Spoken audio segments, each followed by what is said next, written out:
ভ্রাতৃত্ব বন্ধন, মুসলমানের যে মুসলমানিত্ব, একে অপরের সাথে সম্পর্ক, জীবনে দেখা না হলেও যে এক মুসলমান আরেক মুসলমানের ভাই। রাসূলের হাদিস, হযরতে আবু যর গিফারীর একটা অনেক লম্বা ঘটনা সংক্ষেপে আপনাদেরকে বলি। 350 মাইল দূর থেকে এক যুবক মদিনার উদ্দেশ্যে গিয়েছিল। পথিমধ্যে বিশ্রামের জন্য অবস্থান করছিল। সেই বিশ্রামের সময় ঘটনাক্রমে ঘোড়া যেটা ছিল, বাহন যেটা ছিল, সেই ঘোড়াকে অন্য এক বৃদ্ধ মেরে ফেলেছে। ঘুম থেকে উঠে বিশ্রাম শেষ হয়ে যখন ওই যুবক দেখলো তার একমাত্র বাহন বা ঘোড়া জীবিত নাই, তখন ডানে বামে তাকিয়ে দেখতেছে এক বৃদ্ধ দাঁড়িয়ে আছে। জিজ্ঞাসা করলো, বললো যে আমি ইচ্ছা করে মারি নাই, ভুলে মেরে ফেলেছি। কিন্তু বয়স কম ছিল, ইয়াং মানুষ, রক্ত গরম। ওই মুরব্বীকেও ওই যুবক মারধর করলো এবং মুরব্বী মারা গেল। ঘটনাক্রমে ওই মুরব্বী যখন মারা গেল, ওই যুবক অনুভব করতে পারলো যে আমি কি করলাম, একটা ঘোড়া মারার কারণে একজন মানুষ মেরে ফেললাম, ভয়ঙ্কর এক অবস্থা। তখন সে নিজে নিজে অনুতপ্ত হলো। সে বসে আছে মুরব্বীর লাশ নিয়ে। এই মুরব্বীর আত্মীয় স্বজন যারা আছে তাদের কাছে লাশ সুপর্দ করবে এবং এর জন্য যা বিচার হয় আমি মুসলমান হিসেবে দুনিয়া থেকেই বিচার নিয়ে যাব। আমরা হলে কি করতাম? পলাই যেতাম। লাশ মরছে মরছে, একটা বাঁচার জন্য যা করার তাই হইতো। কিন্তু সে তো ইমানদার। দেখেন ওয়াজিলাত কুলুবুহুম, সূরা আনফালে যে বলা হয়েছে, মুমিন যখন রবের কথা স্মরণ হবে তার দিলে ঈমান বাড়বে, ঈমান। এবং সে যখন রবের হুকুম তার সামনে আসবে, দুনিয়ার সকল কিছুকে একদিকে রেখে ওই ঈমানদার মুসলমান তার রবের গোলামিতে নিজেকে সুপর্দ করবে। তো যুবক যখন বুঝতে পারলো যে আমি কাজটা ঠিক করে নেই, অনেক বেশি অপরাধ হয়েছে, তখন সে বসে আছে। ওই মুরব্বীর সন্তানরা যখন খুঁজতে এসে দেখে বাবার লাশ, তখন তাকে ধরে ওই সময় আমিরুল মুমিনিন ওমর ইবনুল খাত্তাবের কাছে নিয়ে গিয়েছে যে আমিরুল মুমিনিন, এই যুবক আমার বাবাকে মেরে ফেলেছে। আমিরুল মুমিনিন পুরো ঘটনা বিস্তারিত শুনে যুবকের উপর দণ্ড দিল যে তোমার ফাঁসি, জান যেহেতু নিয়েছো, জানের পরিবর্তে জান, যে কিসাস এসেছে তোমার উপর, শরীয়তের বিধান, তুমি এই জানের পরিবর্তে তোমাকে ফাঁসির কাছে ঝুলানো। তখন তাকে জিজ্ঞাসা করা হলো, তোমার ফাঁসির কাজ ফাইনাল হয়ে গিয়েছে, তোমার কোনো শেষ ইচ্ছা আছে কিনা? তখন তিনি আমিরুল মুমিনিনকে বলতেছে, আমার ওরকম কোনো শেষ ইচ্ছা নাই, কিন্তু আমার কাছ থেকে এক ইহুদি, এক বিধর্মী বন্ধুত্ব হওয়ার কারণে, সে বিধর্মী হওয়ার পরেও আমি মুসলমান হওয়ার কারণে আমাকে ঋণ দিয়েছিল কর্জে হাসানা, কিন্তু ওই ঋণের ব্যাপারে আমার মা বাবা আত্মীয় স্বজন কেউ জানে না। আমি যদি তার ঋণ না দিয়ে ফাঁসির কাজটা ঝুলি, তাহলে মুসলমানদের প্রতি ওই বিধর্মীর ধারণা খারাপ আসবে। এই জন্য আমি চাই আমাকে যদি সুযোগ দেওয়া হয়, আমি তার ঋণ শোধ করে এসে ফাঁসির কাজটা ঝুলি। আমিরুল মুমিনিন বলতেছে, মজা মস্করার একটা জায়গা আছে, তুমি মানুষ খুন করে ফেলছো মিয়া একটা ঘোড়া মারার জন্য, আর তোমাকে আমি এখন ছেড়ে দিব, আর তুমি যদি আবার না আসো, তাহলে এক কাজ করতে পারো, মদিনায় যদি তোমার কোনো আত্মীয় স্বজন থাকে, জামিনদার থাকে, তাকে জামিনদার দিয়ে যাও। তুমি যদি না আসো, তোমার পরিবর্তে তাকে ফাঁসির কাজটা ঝুলানো হবে। এরকম শর্ত যদি পাওয়া যায় তাহলে তোমাকে ছাড়া যেতে পারে, যেহেতু মুসলমানদের ইজ্জতের বিষয়। তখন বলতেছে যে না আমিরুল মুমিনিন, আমার বাসা তো অনেক দূর, এখানে আমি ব্যবসার জন্য আসছিলাম, আমার তো আত্মীয় স্বজন কেউ নাই, তো তাহলে কোনো সিস্টেম নাই, তাহলে তুমি ফাঁসির কাজটা ঝুলে। এমন সময় হযরতে আবু যর গিফারী হাত উঠাইয়া বলতেছে, আল্লাহর পয়গম্বরের সাহাবী বলতেছে যে আমিরুল মুমিনিন, আপনার যদি কোনো অবজেকশন কমপ্লিট না থাকে, এই যুবকের পক্ষ থেকে তার জামিনদার আমি হইতে চাই। কারণ রাসূলের জবানে আমি শুনেছি আল মুসলিমু আখুল মুসলিম। একটু খেয়াল করবেন, আল মুসলিমু আখুল মুসলিম, এই হাদিস আমরা অনেকে হয়তো 1000 বার শুনেছি, লক্ষবার বলেছি, কিন্তু আল মুসলিম আখুল মুসলিমের এই অনুভূতি, এই উপলব্ধি কয়জন অনুভব করেছি? তখন হযরত আমিরুল মুমিনিন থ খেয়ে গেলেন যে কিভাবে সম্ভব? একজন আল্লাহ রাসূলের হযরত আবু যর গিফারীর ব্যাপারে বলা হয়েছে, তিনি পয়গম্বরের খেদমত করতে করতে নিজের ঘর বানায় নাই, পরিবার পরিজন বড় করেন নাই, পয়গম্বরের দরবারেই বেশিরভাগ করে থাকতেন, যার কারণে সেই সাহাবী অনেক মূল্যবান। তখন আমিরুল মুমিনিন বলতেছেন যে আপনি একটু চিন্তা করে বলেন, আপনি কোন অচেনা অজানা এক যুবকের জন্য আপনি এত বড় দায়বদ্ধতা নিচ্ছেন? বলছে যে না, আমি ওই রাসূলের জবানে ওই হাদিস শুনেছি, এই হাদিসের উপর আমলের জন্য হলেও সে যেহেতু মুসলমান দাবি করতেছে, আমি তার মুসলমান ভাই, আর মদিনায় যেহেতু তার কোনো ভাই নাই, আমি তার জিম্মাদার হলাম। একটা সময় নির্ধারণ করে দেন, এই সময়ের মধ্যে যদি ওই যুবক না আসে, আমি আবু যর গিফারী তার হয়ে ফাঁসির কাজটা। তখন ওই আমিরুল মুমিনিন বলতেছে ঠিক আছে, তাহলে আগামী মাসের প্রথম সপ্তাহে জুমার পরে তোমার এখানে ফাঁসির কাজটা হবে।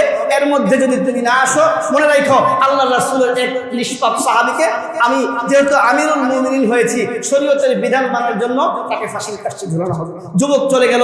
যুবক গিয়ে সেই বিধর্মীর ঋণ শোধ করলো, বাবা মায়ের কাছে বিদায় নিল, যে এত কষ্ট করে তিল তিল করে সন্তান হিসেবে আমাকে বড় করেছেন, এখন আপনাদের বয়স হয়েছে, আপনাদের সেবা করা আমার দায়িত্ব ছিল, এটা আমার ইমানি দায়িত্ব। আপনারা যখন কষ্ট করেছেন এখন আবার কষ্ট করবেন, আমি তো ভুল করে ফেলেছি, কিন্তু মা, কিন্তু বাবা, আমি তো এমন এক অপরাধ করে ফেলেছি, দুনিয়ায় যদি এর শাস্তি আমি না নেই, কঠিন কিয়ামতের ময়দানে আমি তো জাহান্নামী হইতে পারবো না। মানুষ যেহেতু হত্যা করেছি, আমার যদি শাস্তি দুনিয়ায় না হয় তো পরকালে আল্লাহ তাআলা আমাকে অবশ্যই জাহান্নামে পাঠাবেন। তখন মাও ছিল তৎকালীন সময়ের মা, সে ছিলেন একজন খুব ঈমানদীপ্ত মহিলা ছিলেন। তিনিও বলেছেন যে আমার দুনিয়ার খেদমত লাগবে না, তুমি পরকাল থেকে আল্লাহর কাছে মুক্তির জন্য যা করা লাগে তাই করো। ওই মায়েরাও শিক্ষা দিয়েছে যে তুমি চলে যাও ফাঁসির কাষ্ঠে ঝুলে, দুনিয়া থেকেই দুনিয়ার অপরাধ তুমি বিমোচন করে পরকালে আল্লাহর কাছে নিষ্পাপ বান্দা হিসেবে উঠো। এটা আমারও তামান্না। মা বাবার কাছে বিদায় নিয়ে চলে গেল। যাইতে যাইতে যুবকের একটু দেরি হয়ে গেল। পথিমধ্যে যখন সময় ওই লোক আসতেছে না, তখন আমিরুল মুমিনিন কান্না ভরা কণ্ঠে আবু যর গেফারিকে বলতেছে যে আপনি আল্লাহর পয়গম্বরের একজন প্রাণপ্রিয় সাহাবী হওয়ার পরেও শরীয়তের মানদণ্ডের বাধ্যবাধকতা থাকার কারণে ওই যুবক যেহেতু এখনো আসতেছে না, তাহলে আপনাকেই ফাঁসির কাষ্ঠে ঝুলতে হবে। যখন হযরত আবু যর গেফারিকে ফাঁসির কাষ্ঠে নিয়ে যাচ্ছেন, কিছুক্ষণের মধ্যেই কার্যকর হবে, দূর থেকে দেখতেছে একটা ঘোড়া আসতেছে। তখন এলাকার মানুষ বলল ওই যুবক মনে হয় আসতেছে, আমরা একটু সময় অপেক্ষা করি। যুবক চলে আসলো, একেবারে ধুলি দূষিত পুরো শরীর, এত ভয়ঙ্কর ময়লা আবর্জনা, পুরো ছেলেটা খুব দ্রুত গিয়েছে, খুব দ্রুত এসেছে, এক জায়গায় সামান্য পরিমাণ বিরতিও নেয় নাই। সে কোথায় যাচ্ছে একটু খেয়াল করবেন মুসলমান, সে ফাঁসির কাষ্ঠে ঝোলার জন্য 300 মাইল 350 মাইল ঘোড়া দৌড়িয়ে এসেছে। দুনিয়া থেকে তার দুনিয়ার অপরাধকে মোচন করে আল্লাহর কাঠগড়ায় দাঁড়াবে। আজকে আমার আপনার ইমানের অবস্থা কেমন? আপনার আমার একটা দুইটা কবিরা গুনাহ নয়, এমন যদি দিন আমরা গণি, একটা দিন যাবে না আমাদের কবিরা গুনাহ হয় না, একটা দিন যায় না আমাদের সগীরা গুনাহ হয় না, একটা মিনিট মনে হয় আমাদের যায় না আমাদের সগীরা গুনাহ হয় না। ঘন্টার পর ঘন্টা নয়, দিনের পর দিন নয়, মাসের পর মাস নয়, 30-40 বছর হায়াতের মধ্যে যতগুলো হায়াত রব্বুল আলামিন আমাকে আপনাকে দিয়েছে, কেমন জানি পুরোটাই গুনাহ আর অপরাধ করার জন্যই দিয়েছে। এরকম একটা সেন্টিমেন্ট আমাদের, এমন একটা অবস্থা মেন্টালিটি হয়ে গিয়েছে। অপরাধকে অপরাধ মনে হয় না, গুনাহকে গুনাহ মনে হয় না, পাপকে পাপ মনে হয় না, জুলুমকে জুলুম মনে হয় না, অত্যাচারকে অত্যাচার মনে হয় না। সবকিছু আমাদের ব্রেনের লেভেল হয়ে গিয়েছে। যাই হোক, ওই যুবক যখন গেল, যুবক একেবারে ক্লান্ত শ্রান্ত শরীর নিয়ে আমিরুল মুমিনিনের কাছে ক্ষমা চাইলেন যে আমাকে মাফ করে দেন, আমি টাইম মতো আসতে একটু কষ্ট হয়েছে।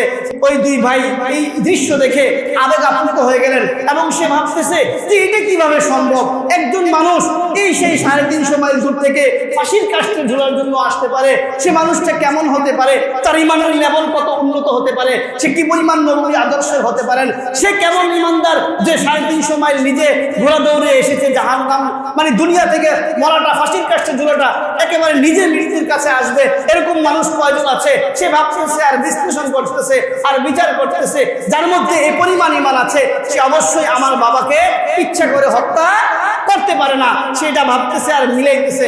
যখন আমিরুল মুমিনিন নির্দেশ দিলেন, আমিরুল মুমিনিন কাঁদতেছেন, অবাক হয়ে গিয়েছেন। তারা তো বুঝতেন, তারা তো জানতেন যে এই যুবক হাজার হলেও একজন মুসলমান ছিল, ভুল তো মানুষই করে, কিন্তু সে ইচ্ছাকৃতভাবে করে নাই।